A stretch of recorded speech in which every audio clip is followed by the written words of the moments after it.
Dan lain mic-nya.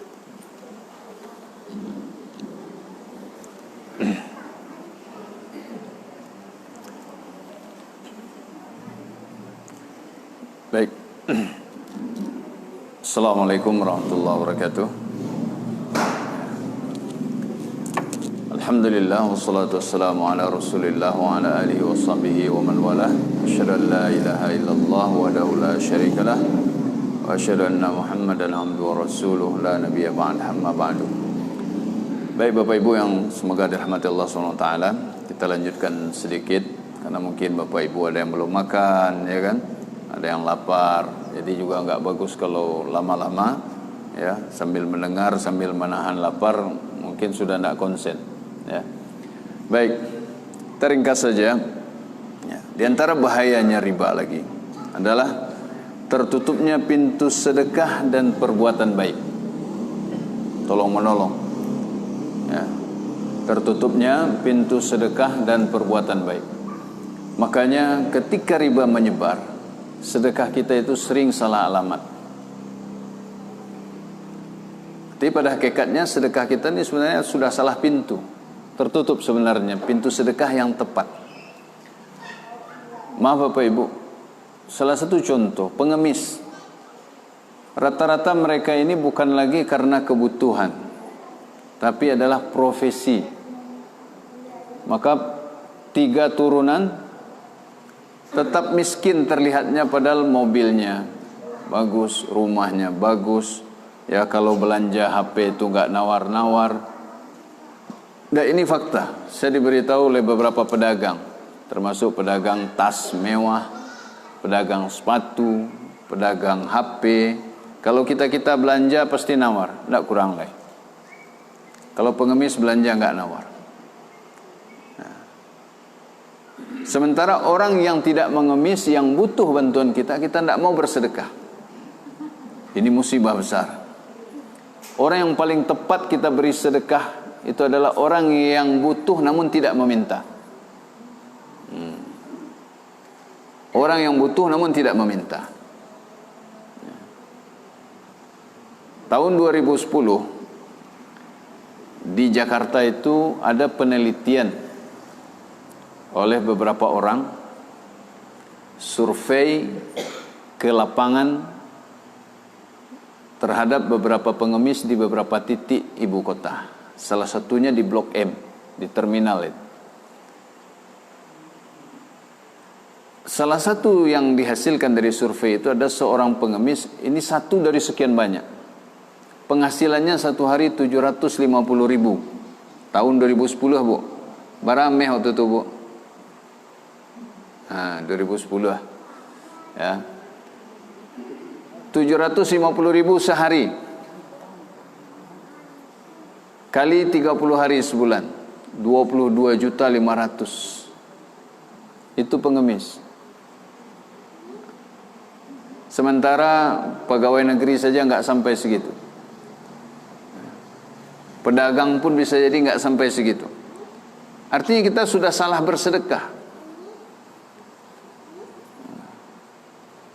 Tertutup pintu sedekah yang benar dan pintu berbuat baik kepada orang yang tepat. Dan rata-rata mereka menipu. Ambo termasuk korbannya. Ya. Panjanglah ceritanya. Ya. Itu modusnya tak kayak itulah rata-rata. Ya. Kemudian bahaya riba itu juga membunuh rasa kasih sayang sesama manusia. Rasa ibu hilang. Ya, kalaulah riba beredar tidak boleh. Ya. Dikaja taruh, hilang rasa iba.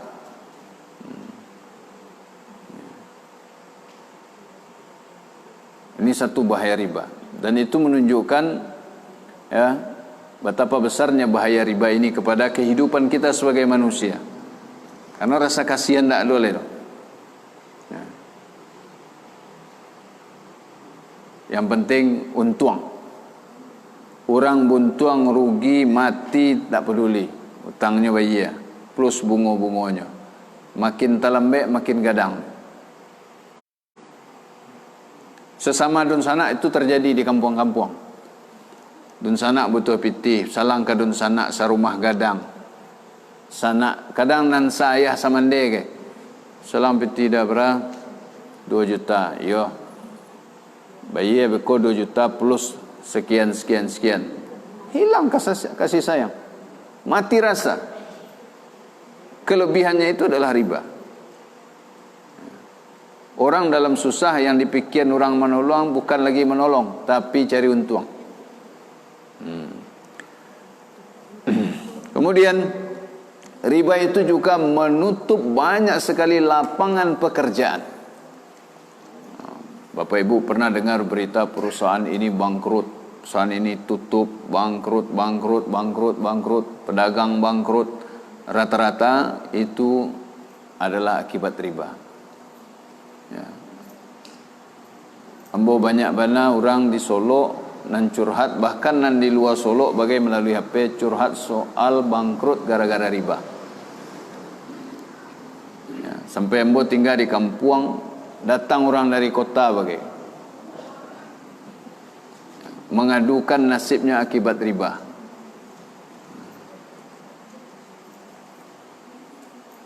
Apalagi riba sekarang ini merajalela dengan pinjaman online, pinjol kata orang. Ya. Ini musibah besar. Ya. Sangat berbahaya. Maka banyak sekali usaha yang tutup, ya, perdagangan, pabrik, ya. Dari barang-barang yang dibutuhkan manusia atau kebutuhan hajat manusia pada umumnya itu akhirnya bangkrut, tertutup, tidak bisa berjalan karena tidak mampu membayar bunga, tidak mampu membayar riba. Terutama contoh-contoh yang paling mudah adalah lapau-lapau ketek di kampung-kampung. Lapau ketek di kampung-kampung kira-kira bara labonya sehari semalam Bapak Ibu. Lai dapat gak 100,000. Lai. Itu alun-alun orang nambah utang nanda bayar lah. Iya. Kue anak-anak tu kalau laku 100 buah sehari itu 5,000 untuannya. Kue anak-anak, lai ada lapaunan kue anak-anak tu laku 100,000 sehari. 100 bungkus sehari. Sudah tu nyom potong lo nyom makan jo anak seorang. Minyak goreng untuannya sabungkus itu 10,000. Indah 1,000 paling. Gula, garam, dan ketek-ketek. Ya. Aman bayar riba sehari 1,000. Tak habis galih dia. Habis Bapak Ibu. Ya. Habis. Akhirnya tutup. Ya. Ini sangat merusak sekali. Makanya riba itu termasuk kepada al-mubiqat. Kata Nabi SAW, ya, riba itu termasuk al-mubiqat. Al-mubiqat apa? Penghancur, pembinasa, yang membinasakan. Ya. Nah, beliau bersabda, ya, dalam hadis yang disepakati oleh Imam Bukhari, Imam Muslim, ijtanibu as-sab'al mubiqat. Jauhilah oleh kalian 7 perkara yang membinasakan, yang menghancurkan. Ya. Lalu para sahabat bertanya, wa ma hunna? Apa saja itu perkara yang membinasakan? Ya Rasulullah, wa ma hunna? Wahai Rasulullah, apa saja itu? Kata beliau, yang pertama, asyirku billah, syirik, menyekutukan Allah. Was-sihru, sihir. Ya. Sihir. Baik yang belajar, yang mengajarkan, yang melakukan atau yang minta dikerjakan sihir untuknya. Kemudian yang ketiga, wa qatlun nafsil lati harramallahu illa bil haqq. Ya. Membunuh jiwa yang Allah haramkan kecuali dengan hak. Ya. Tidak boleh membunuh sesama muslim. Ya. Apalagi sekarang ini Masya Allah, nyawa kadang tiada artinya dibandingkan uang yang sedikit. gara-gara berebut parkir ada yang sampai saling membunuh. Nauzubillah. Padahal nyawa setiap orang beriman, Bapak Ibu ni orang-orang beriman ni, satu orang ini lebih bernilai daripada dunia seisinya. Tiuk-tiuk awak ko di sisi Allah ya, itu lebih bernilai daripada dunia seisinya, nyawa ko. Sampai Nabi SAW bersabda, ya, la zawalud dunya ahwanu 'ala Allah min qatli mu'min bighairi haqq. Hilangnya dunia ko lebih ringan bagi Allah daripada tabunuhnya seorang mukmin tanpa hak. Ini yang ketiga. Kemudian wa aklur riba, yang keempat memakan riba. Ya. Termasuk perkara yang membinasakan. Dan memakan riba ini bukan hanya yang memakannya, semua yang terlibat riba itu kena. Ya, kata Nabi sallallahu alaihi wasallam, kata Abdullah, ya, Jabir bin Abdullah radhiyallahu anhu, ia berkata, la'ana Rasulullah sallallahu alaihi wasallam akilar riba wa mukilahu wa katibahu wa syahidai qalahum sawa. Hadis riwayat Imam Muslim. Rasulullah sallallahu alaihi wasallam, Nabi Muhammad sallallahu alaihi wasallam melaknat orang yang memakan riba dan yang memberi makan riba, ya. Dan orang yang menjadi penulis transaksi riba, tukang tulis sajanya, dan yang menjadi saksi transaksi riba. Kata beliau, kata Nabi sallallahu alaihi wasallam, hum sawa, mereka sama, dosonya sama. Buat tukang tulisnya ustaz, sama dosonya, kecil sia kecil Nabi sallallahu alaihi wasallam. Buat tukang hantar rentenir, tukang carian sama, karena tolong menolong dalam dosa. Awak tukang tampuang lapa awak sampai duduk mangkalnya, sama dosanya. Bahkan kalau awak nan di nagari awak, ya, sanagari ko relasinya masuk, sama berdosa sedonya. Nampak ada dia orang cari makan macam. Maka kalau tidak ada gerakan basamu untuk menghadang ko, berbahaya.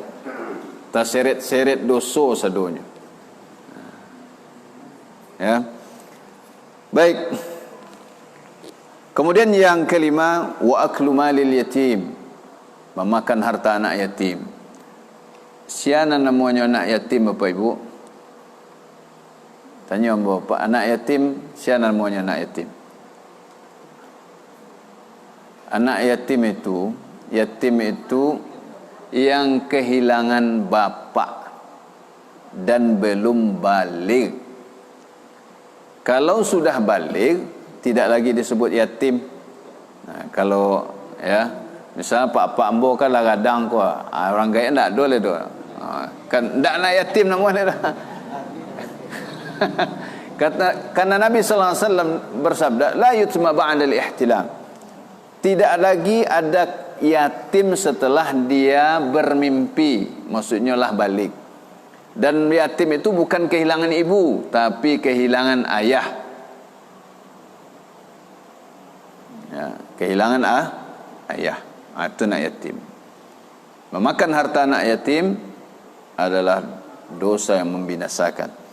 Kemudian yang keenam, wa tawalli yaumaz zahfi, kabur dari medan perang ketika peperangan sudah dimulai atau akan dimulai.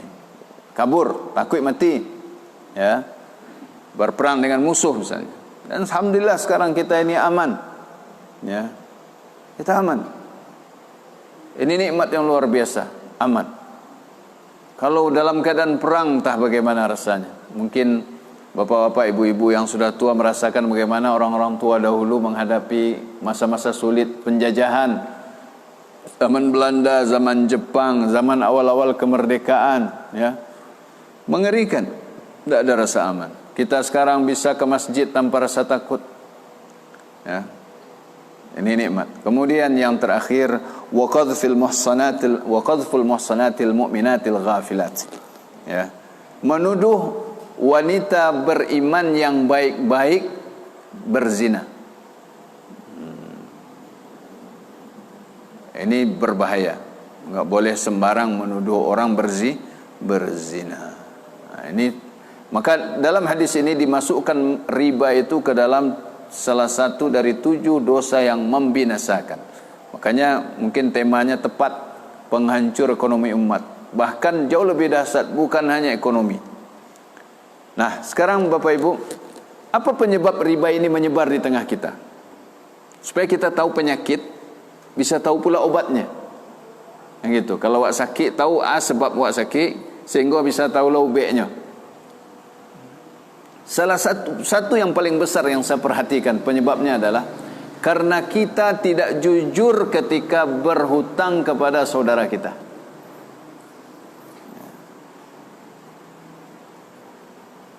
Awak diutang dek dun sana, indak pakai bunga ke do? 1 juta hutang bayar 1 juta. Ini banyak sekali indak bayar. Berhutang kalapau lah 1 tahun 2 tahun ndak pernah nyagi hari bunga do. Utangnya dulu 10.000, lah 3 tahun 10.000 juga, indak jadi bayar. Maka Allah hukum dengan hal yang sebaliknya. Datanglah rentenir, kita lalu diberi hutang, disuruh bayar lebih, kita mau bayar. Ditindas dan dosa pula. Ini bisa memberikan satu solusi. Namun kita harus punya kemauan. Maka kita hidupkan kembali budaya memberikan pinjaman tanpa riba, walaupun 1 rupiah, walaupun 1.000 rupiah, 1 juta ya 1 juta, 100.000 ya 100.000. Kemudian yang berhutang harus jujur. Ini kan mengherankan Bapak Ibu. Ketika dia agih pinjaman tanpa riba, tak muh hasil bayar. Basuo menyerumui. Kok nampak dari jauhnya cari jalan ke lain. Iya apa Ibu? Kalau di lapau nyoba utang lah 3 tahun ditanya utang dulu, lai kadang bayar, takut nak tak bayar. Lah 3 tahun lai kadang bayar aja deh. Ha? Nah, aku ambo mewakili orang lapau gua. Nah, ibu adanya kan. Tak memang begitu. Ya. Sampai pernah ada orang lapau bercerita kambo Ustaz, salang ambo piti kat 2 juta. Dia nak ada piti ambo ni. Batu kok 2 juta tu aja. Tu mesti lapau. Kan banyak isi itu. Itu kardus kosong selesai je. Apa kok itu je? Iya baal Ustaz. Isi kadai wak lapau aku isi 2 juta. Utang orang lah hampir 4 juta. Tak bayar-bayar dia. Sedah tak itunya datang juga lapau wak. Tak tambah tang minyak goreng seliter je. Nam petang ba, lai kena bayar je. Takut nak tak bayar. Habislah lapau kau. Ya. Maka dihukum dengan datangnya orang-orang jahat yang berbentuk orang yang baik, menawarkan hutang lalu menindas kita. Habis kita dibuat. Maka Islam itu seimbang Bapak Ibu. Orang yang memiliki kelebihan harta dianjurkan memberikan hutang, menolong, memberi hutang. Dan orang yang berhutang harus berniat membayar. Kalau tidak, kata Nabi SAW, man akhadha amwalan nasi yuridu ada'aha addallahu anhu, wa man akhadhaha yuridu itlafaha atlafahu Allah. Perhatikan nih Bapak Ibu. Barang siapa yang berhutang harta manusia dengan niat ingin membayarnya, Allah akan membayarkannya untuknya. Artinya Allah akan beri dia rezeki, Allah mudahkan dia untuk membayar. Entah rezeki dari mana kita tidak tahu. Dan saya yakin bapak-bapak kita, ibu-ibu kita yang tua tu tahu itu. Bagaimana kalau awak berniat membayar hutang tu, ada sejalan pembayaran. Walaupun tak nampak dari mata awak, tapi Allah Maha Pemberi rezeki. Asal muasalnya niat. Dan barang siapa yang berhutang harta manusia dengan niat ingin menghabiskan harta orang, memusnahkan harta orang dengan tidak membayarnya, maka Allah akan membinasakan dia. Makanya tidak ada orang yang bahagia hidup karena tidak bayar hutang. Ya.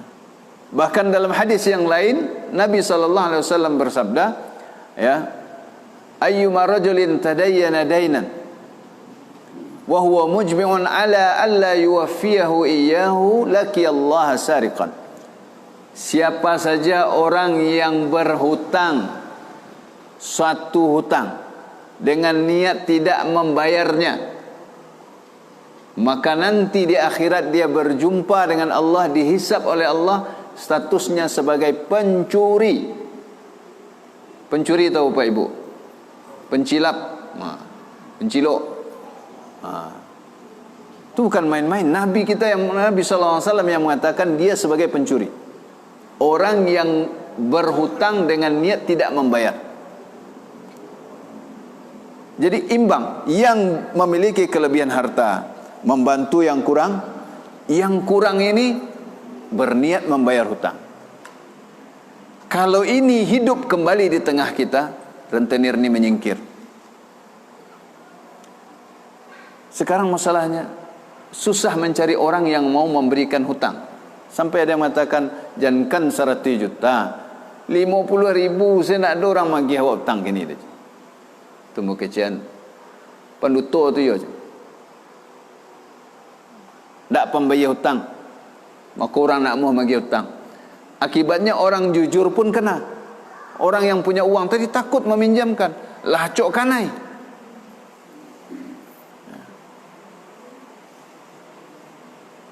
Dan kalau masyarakat di Galau Gandang atau di daerah-daerah lain bersatu, mulai masyarakatnya, pemimpinnya, alim ulamanya, tokoh masyarakatnya, ya, sepakat dengan satu ketentuan sesuai dengan syariat ini, menghidupkan kembali budaya tolong-menolong, dalam salah satunya pintu hutang, dan yang berhutang berniat membayar, jujur dalam berhutang, maka akan Allah mudahkan, ya, akan Allah mudahkan kehidupan ini berjalan dengan baik. Rezeki akan datang berkah. Tapi kalau riba yang merajalela, maka keberkahan Allah cabut dari rezeki kita, sehingga kita merasakan kesulitan demi kesulitan, walaupun angka-angkanya itu banyak. Tidak bisa hanya satu orang. Kalau bisa bersatu untuk memberantas ini, membuat satu kesepakatan, kemudian ada yang ditegakkan oleh petugas-petugas di lapangan, maka ini sangat bagus sekali untuk mengantisipasi. Untuk langkah awal juga adalah solusi dari mengatasi riba yang mungkin sudah menyebar pada sebagian kita, adalah dengan memanfaatkan zakat yang dikelola dengan baik. Ya. Namun ini jangka pendek, ya, jangka pendek. Karena tidak boleh setiap orang yang berhutang itu lalu diberi semua, nanti dia ambil lagi, diberi lagi. Enggak. Harus ada ketegasan. Ya.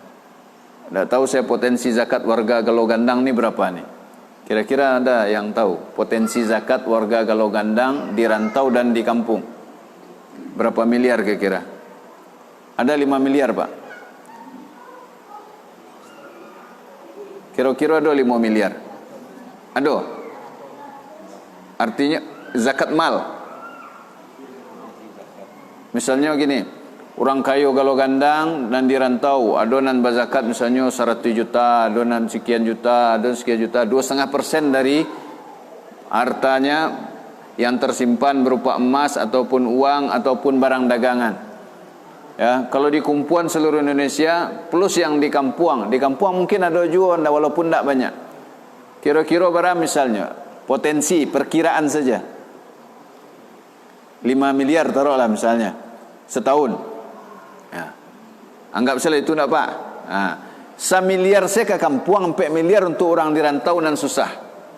Kira-kira setahun 1 miliar lai kata si soju orang miskin di Galau Gandang. Nah. Tapi masalahnya zakat kita tidak kita kelola sesuai syariat. Banyak kita asal membayar zakat dan tidak dikumpulkan. Saya berikan perumpamaan nih Bapak-bapak. Kan lu litak lah nak. Lo nak boleh lo makan lah sabar apa. Ya. Halaman masaji kumuah. Wak bali 10 lidi cik. Kini jamaah berorang, kalau 10 lidi ko wak carai lidinya cik seorang termasuk ambo tu wak sapu halaman ko sama-sama. Lai kabar rahsianya. Enggak. Tapi lidi ko wak kumpuan jadi sapu cik, suruh saya malin wak to garim wak. Seorang orang menyapu selesai dia. Begitu pula zakat. Kalau masing-masing orang beri zakat 1.000, 200.000, apa artinya? Tapi kalau dikumpulkan sebuah lembaga yang amanah dan berilmu, tahu tentang cara membagi zakat, mengumpulkan zakat sesuai syariat, ya, lalu dibagi sesuai syariat, dikumpulkan, gadang jadinya. Bisa menyelesaikan masalah sagetek demi sagetek. Misalnya apa, ibu litak gua lapar, kalau lapar katanya, lapar. Ada nasi sepiriang, dia gih saya satu biji, lai kenyang. Walaupun sepiriang tu untuk awak, tapi sencik dimakan. Tak itulah perumpamaan zakat 1.000, 200.000 di amplopan dibagi rato-rato. Kadang akhirnya orang nandak petik narimo puluh. Maka sudah saatnya setiap negari, ya, di negeri di Minang secara khusus itu memiliki badan amil zakat yang menghimpun zakat warganya dan kemudian menjadikan itu sebagai solusi masalah ekonomi. Ya. Ini tentu butuh waktu untuk membuat satu kesepahaman tentang potensi zakat. Zakat ini hukum agama harus dilakukan sesuai dengan aturan agama kita. Dan kalau kita lakukan dengan baik, insya Allah dia sangat besar sekali manfaatnya untuk kehidupan kita di dunia dan juga kehidupan kita di akhirat. Ya. Ya, ini mungkin yang bisa saya sampaikan, ya, tentang satu perkara yang membinasakan atau menghancurkan ekonomi umat, bahkan juga bisa membinasakan iman atau akidah umat ini.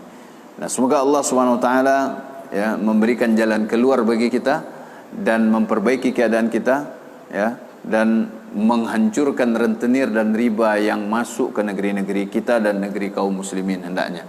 Ya, saya rasa tidak ada tanya jawab panitia, semua sudah jelas saya rasa, ya, karena waktu sudah gimana.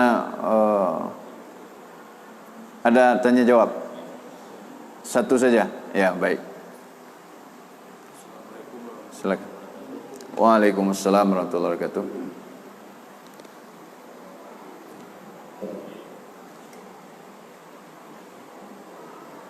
Terima kasih kepada Pak Ustaz yang sudah menyampaikan materi ini yang sangat spesifik sekali. Sebetulnya materi ini sangat-sangat menyangkut kehidupan masyarakat. Namun masyarakat kita belum begitu menarik, ya, materi itu sebagai besar sudah. Jadi mungkin materi ini tidak akan sekali ini kita bicarakan, mungkin akan terjadi nanti ulangan-ulangan. Akan terjadi ulangan-ulangannya. Sebab semakin sering kita melakukan, semakin paham masyarakat. Yeah.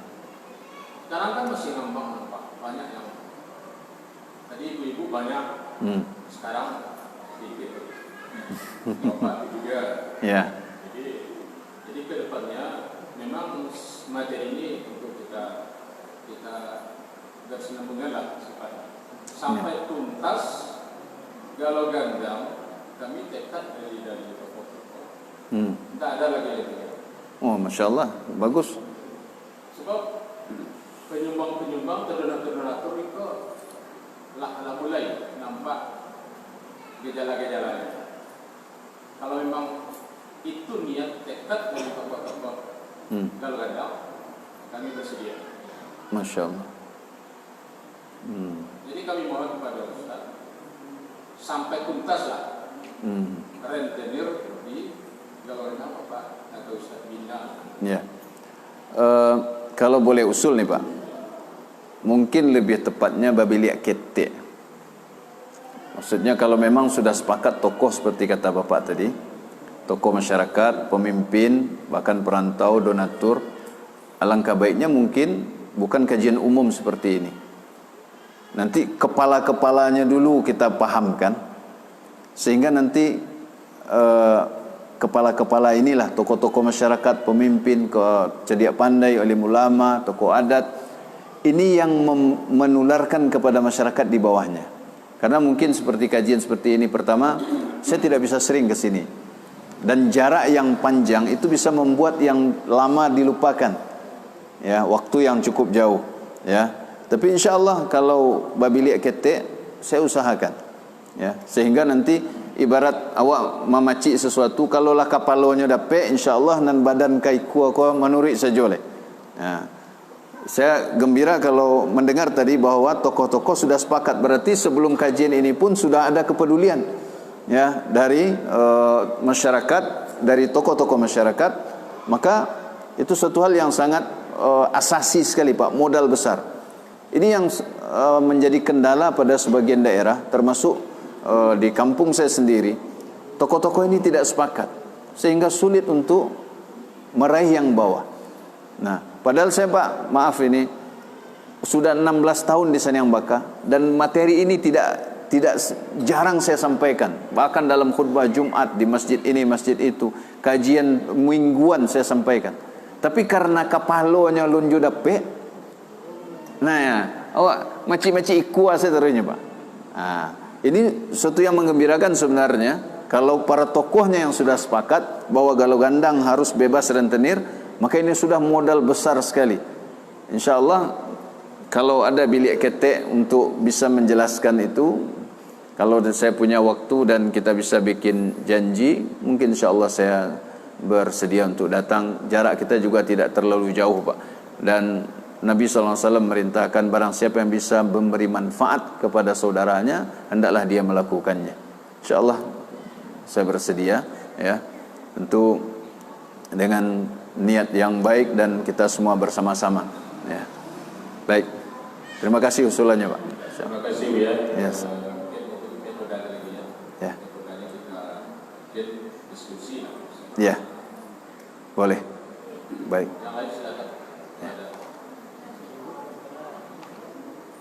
Ada ibu-ibu? Tidak ada? Ibu-ibu ada yang bertanya? Tidak ada. Kalau gitu kita akhiri. Ya mungkin, ya, memang seperti itulah biasanya kalau kita mengaji. Ada sesuatu yang mungkin belum pernah terdengar, ada agak aneh, atau mungkin tidak siap karena belum makan segala macamnya Pak. Ya, saya berbaik sangka kepada bapak-bapak, ibu-ibu yang pulang. Bisa jadi karena Sumatera Tengahnya ini bergolak ini, ya. Insya Allah. Tapi mereka sudah dapat poinnya, ya, dapat poinnya. Kedepannya saya berharap seperti itu, karena saya mendengar berita gembira bahwa tokoh Galau Gandang sudah sepakat, bahkan donatur pun sudah siap untuk memberantas rentenir ini. Ini suatu modal besar yang bahkan saya sendiri belum mendapatkannya di kampung halaman saya, ya. Semoga Allah memberkahi Galau Gandang, bersihkan dari rentenir ini, ya, dan menjaga kaum muslimin di Galau Gandang dan negeri yang lainnya dari bahaya riba yang sangat membinasakan ini. Demikian, mohon maaf atas segala kekurangan. Terima kasih atas segala kesempatan dan perhatian. Barakallahu li wa lakum. Subhanakallahumma bihamdika asyhadu an la ilaha illa anta astaghfiruka wa atubu ilaik. Wassalamualaikum warahmatullahi wabarakatuh.